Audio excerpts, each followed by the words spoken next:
to you. And thanks for that story, Doris. For the Cleveland Cavaliers, their last game a loss to the Hawks in Atlanta. And the effort down the stretch, those final few minutes of regulation, you know, that's what they needed, but they were burnt out in the overtime. Yeah, that's a good call, Greg. I mean, there was a little bit of a letdown for them in OT, and that can happen after you expend so much energy just to force the overtime. Tell you what, they haven't wasted any time getting into the swing of things on the board. And even this early, that's a good omen for the rest of the game.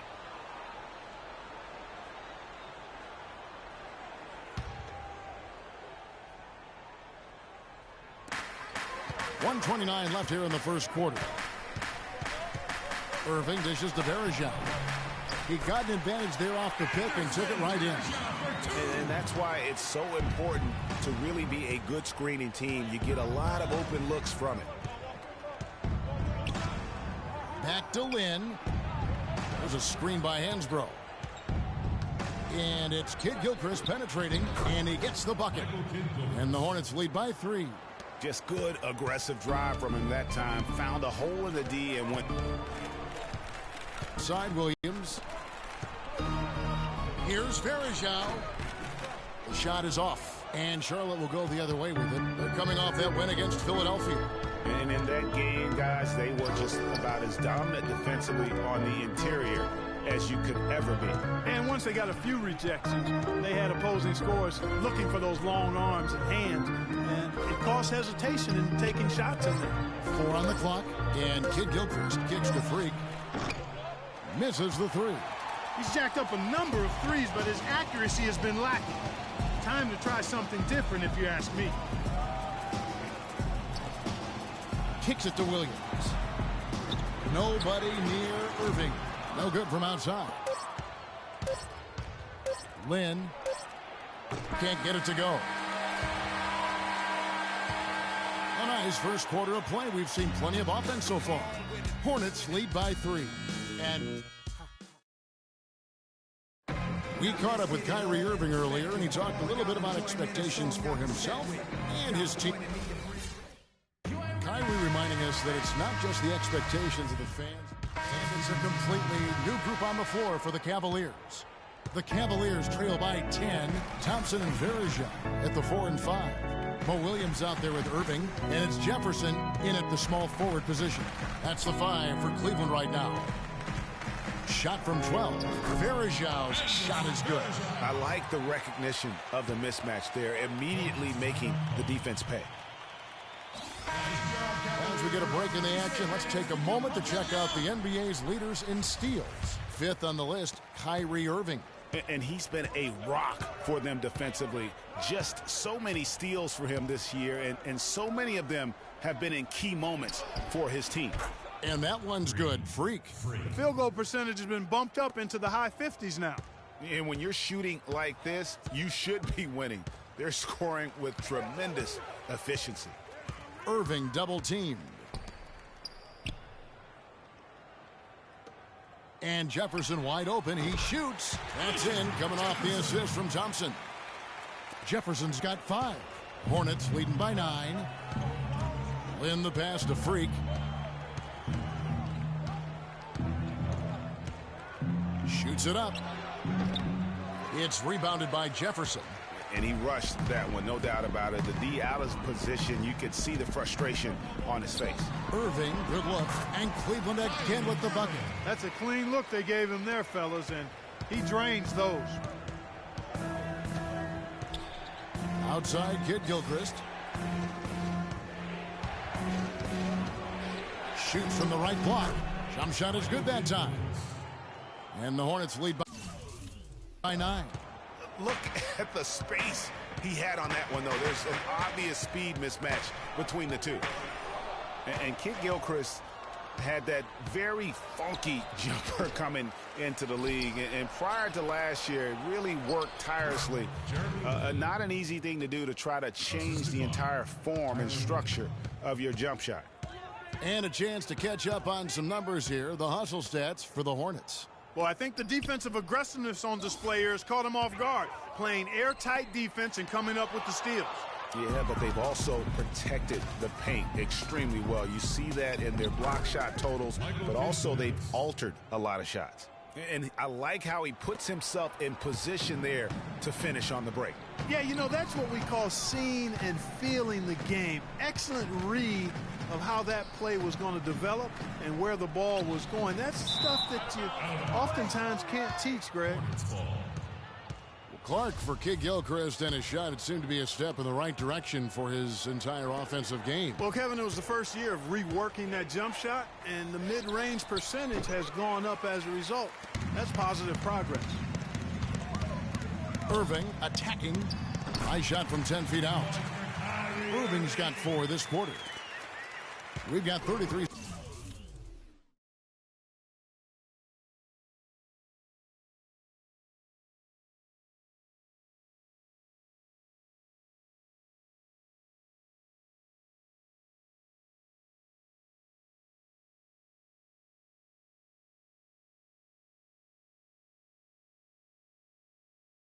Seconds left to play here in the half. Lynn kicks to Kid Gilchrist. Freak with it.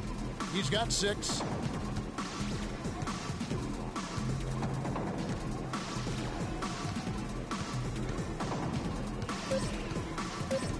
Three-pointer.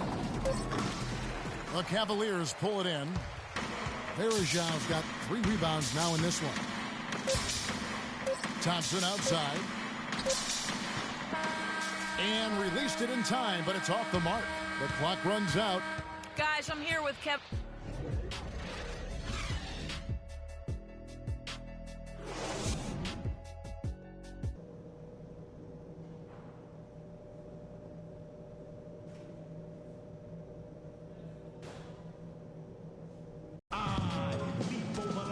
And as we begin the second half, first half wasn't even big group substitution here for Cleveland.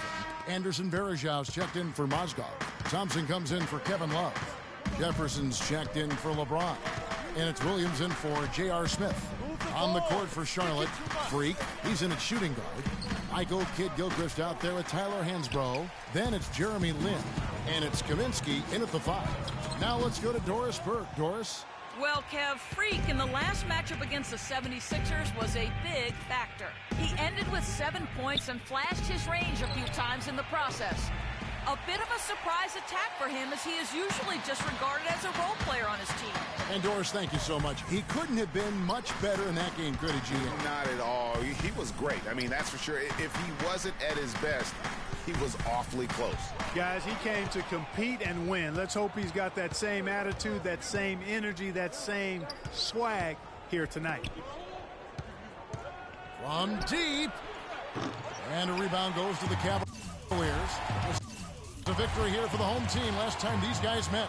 Yeah, a dominant win for them their last time in this matchup. And what jumps off the stat page was their advantage on the boards. Yeah, they were overpowering it inside, and you've really got to like their chances, Greg, if they can replicate that tonight. And a rebound goes to the Cavaliers. Varejau's got 6 rebounds here tonight. Irving kicks to Williams. And you know what? You allow a guy to get right to the rim like that, that's your only option. Yeah, exactly. I mean, free throws are always better than a layup, so I'd agree with you there, Greg. So we see the Cavaliers get the win here. LeBron, no play. The 2K Sports postgame show.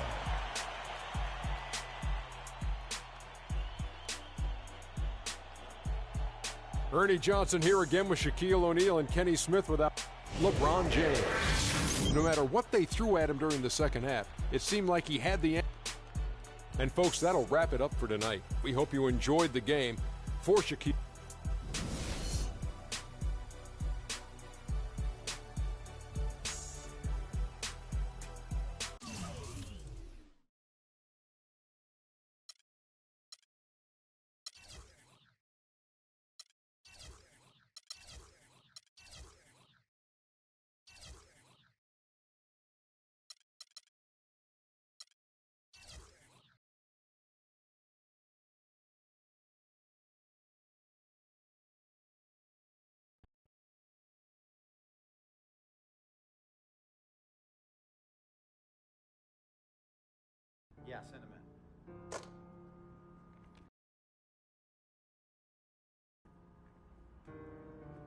Cece. Hey, how are you? Good to see you again. My pleasure. Freak. Great game last night. That's what I do, right? Indeed. Have a seat.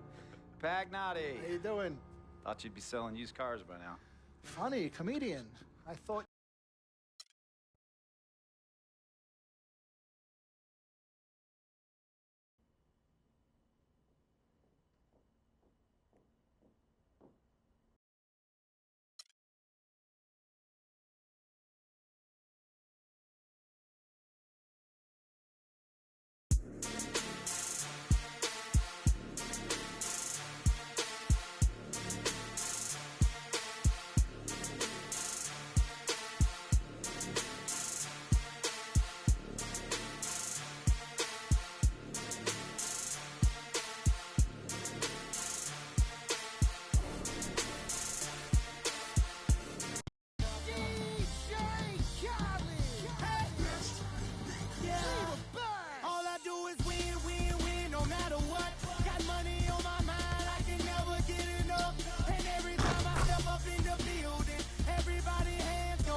Go home.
Let's take them back.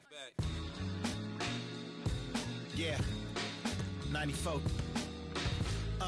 As the preacher takes the pulpit, fix your coat, prepare for 40 below spit. 7 days of heaven's ways and hang-ups. Chris and Ryan again, and we wishing anybody who isn't wishing us well bankrupt.